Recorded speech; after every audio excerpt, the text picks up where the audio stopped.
These are this afternoon's top stories. Prime Minister Harris leads delegation to Washington, D.C. Man goes missing at sea during million-dollar drug bust in Barbados. And South Korea and Iran to sign major trade deals. Good afternoon and welcome to the ZIZ Midday Newscast. Today is Tuesday, the 3rd of May, 2016. I am Shaira Flanders.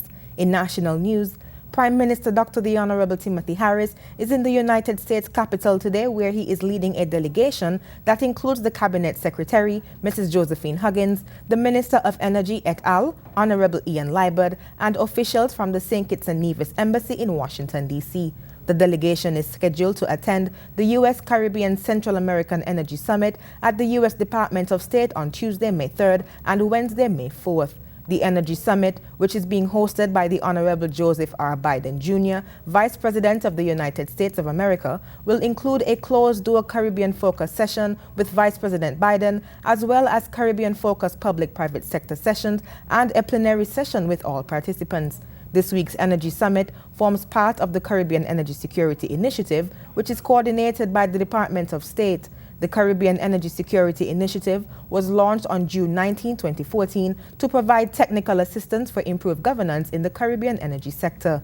This week's Energy Summit is described as the culmination of the Energy Security Task Force. The summit will serve as an opportunity to highlight recent successes, discuss task force recommendations, and identify a path forward to achieve mutual objectives, according to meeting notes that were distributed to participating officials in advance of the U.S. Caribbean Central American Energy Summit.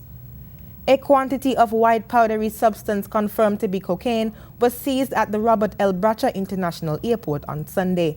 According to a press release from the Royal St. Christopher and Nevis Police Force, a search of arriving persons and luggage by officers of Her Majesty's Customs and Excise Department resulted in the seizure.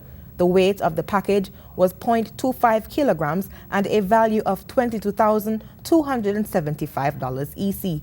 One person was arrested and is assisting in the anti-drug unit with the investigation. The St. Kitts Tourism Authority once again sponsored the Spice Festival, which took place last weekend at the Spice Mill restaurant. The event started on Friday with an Arabian-themed night where patrons were entertained by belly dancers called the N9 Dance Group from Trinidad. Well-known local potter Dale Kelly said the Spice Fest provided great exposure for local artists, and she also called for local residents to show their extended support. This show at Spice Fest 2016, we are promoting 3 young artists, Pear Liburd, Sasha Herbert, and Joshua Roach. We are going to take them from nothing to some of the best artists that St. Kitts have to offer. We need the support of everyone. Art is money. Money is art. Thank you. International celebrity chef Dan Churchill, mixologist Micah Wilder, and pastry chef Jose Rojas, owner of Big Booty Bread Company, were featured guests at the festival. Creative artists from across the Federation displayed their handmade items, which included jewelry, pottery, and paintings. Spice Fest is a cultural combination of food, art, and music. The Spice Fest 2016 activities ended with a beach party on Sunday, May 1st.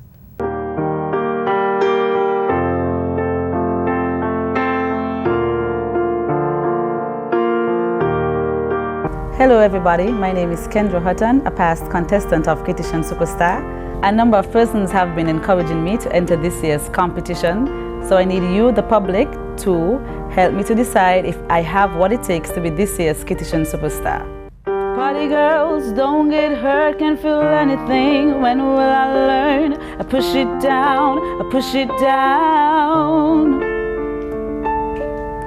I'm the one with the good times, call phones blowing up, ringing my doorbell. I feel the love, I feel the love. 1, 2, 3, 1, 2, 3, drink. 1, 2, 3, 1, 2, 3, drink. 1, 2, 3, 1, 2, 3, drink. Throw 'em back. I'm gonna swing from the chandelier. From the chandelier, I'm gonna live like tomorrow doesn't exist, like it doesn't exist.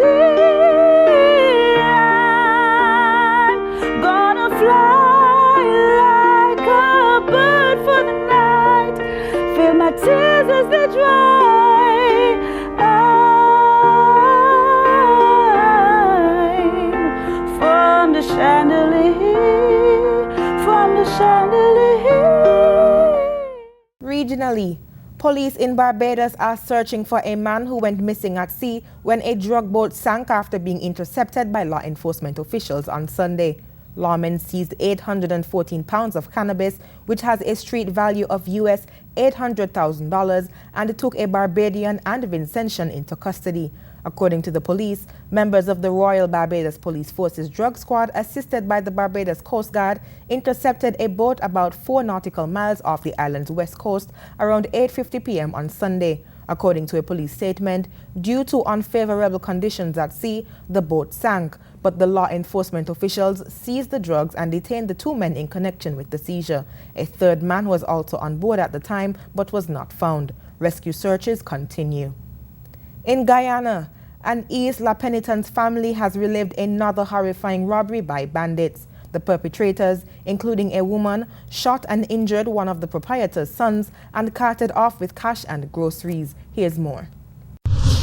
The last time Norwanji Suknandan's shop was preyed upon by thieves, November last, her daughter-in-law was shot and killed. 5 months after that incident, thieves strike again. This time Suknandan's son, who was in the shop at the time of the robbery, was shot several times to the right leg. The proprietress recounted that before the robbery occurred, a man and a woman entered the store and ordered groceries. After the groceries were handed to them, one of the bandits reached for a gun and started firing at the shopkeeper. So when I look downstairs there, I see the 2 of them in the shop over here. And they're firing bullet. Well, I said, my son don't die. But I begged them, I said, don't kill my son. Don't, I'm begging y'all, don't kill my son. That you have 2 children to mind. His wife died in November. The woman said that on his way to the hospital, her son identified the 2 persons who carried out the violent robbery. Suknandan further noted that she saw when the 2 bandits left the place of business. I see them, they wear black clothes. And I can't tell you no more because I trap the door. As soon as I see them, I drop the door. Because I said next thing they're going to come up here. This is the 5th time the business has been robbed. Javon Vickery, HGP Nightly News. Internationally, the number of Sri Lankans suffering from asthma attacks has soared by 50% in the past 10 years for unidentified reasons. Some chest specialists think up to 2 million Sri Lankans are struggling to breathe, and many children and adults are also failing to get help. Here's more. Timandra Vijay Surya is 20 years old, just starting her degree at university. She's one of thousands of Sri Lankans who suffer from a condition that can be life-threatening. Generally, I get the attack in the night, so I sometimes wake up from a dream of I'm drowning or something, and then I realize that I've got the wheeze. And it's sort of like you're trying to breathe. You can breathe, but it's hard to sort of get your breath. The wheezing attacks that leave her struggling for breath are a common symptom of asthma, a symptom felt by most of these patients seeking treatment through the National Health Service. The disease causes inflammation and a narrowing of the passages that carry air to and from the lungs. Any number of things can set off an attack. Allergies to pollen, dust mites, and certain foods, air pollution, or environment changes. Patients feel as if they're not getting enough oxygen and start breathing heavily. You feel your chest is getting tighter and you start exhausting yourself to get more and more oxygen. So then there will be it's sort of a panic situation. If it goes unnoticed or if it goes untreated, patient can have a respiratory arrest. What we mean is patient will stop breathing. Dr. Sadikin is a chest specialist working for the Health Ministry. He worked with a Sri Lankan team that contributed to an international study on asthma. It found that asthma cases here have increased by 50% in the past 10 years. Now the number of cases may be up to 2 million in Sri Lanka itself. Experts say there is no cure for asthma at present, but proper and timely treatment can help manage the disease. A large number of children around the country are being treated for asthma, with 20% of 13 to 14-year-olds here found to be severely asthmatic. Experts say the situation is worse with adults, as many neglect or deny the condition. The incidence of asthma is higher in crowded and polluted cities, but even rural areas are not spared.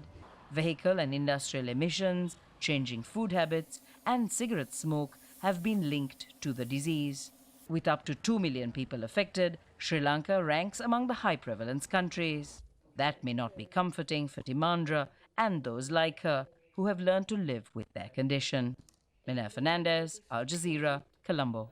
Iranian President Hassan Rouhani has called for the Middle East and the Korean Peninsula to be free of nuclear weapons. The comments came as part of a state visit by South Korean President Park Geun-hye. Here's more.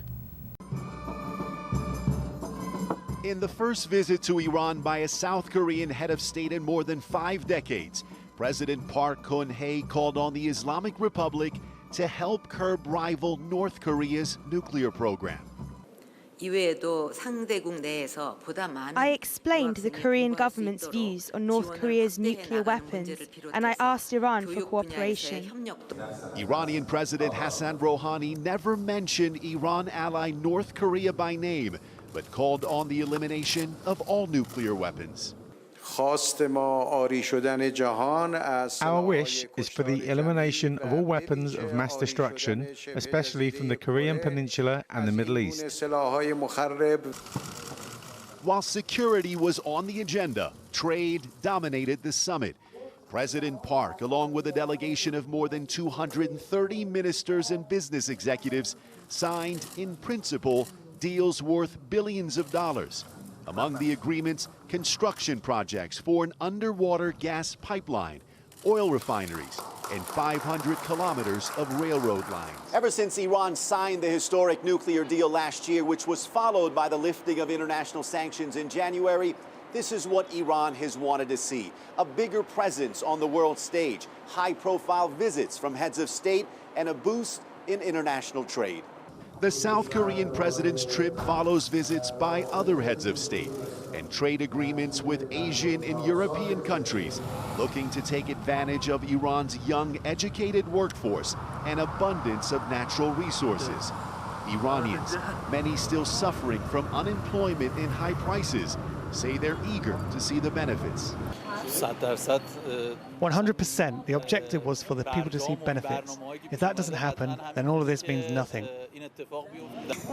So far, we've been patient. Hopefully, God will give us more patience. In the coming months, that patience will be tested as more Iranians look for their government to transform ceremonies and trade agreements into the better economy it has promised. Reza Sayah, Al Jazeera, Tehran. And now for a look at today's weather. Conditions today are cloudy. Temperatures will reach a high of 79 degrees Fahrenheit with a light breeze blowing from the northeast at 6 miles per hour. Seas are moderate with heights between 3 and 5 feet. The weather forecast predicts cloudy conditions with a high chance of showers and a slight chance of thunderstorms this afternoon. Tonight, expect cloudy conditions with a good chance of more showers. That brings us to the end of the ZIZ Midday Newscast. Join us this evening for these stories and more in detail. Thank you so much for tuning in. I am Shaira Flanders. Have a great day.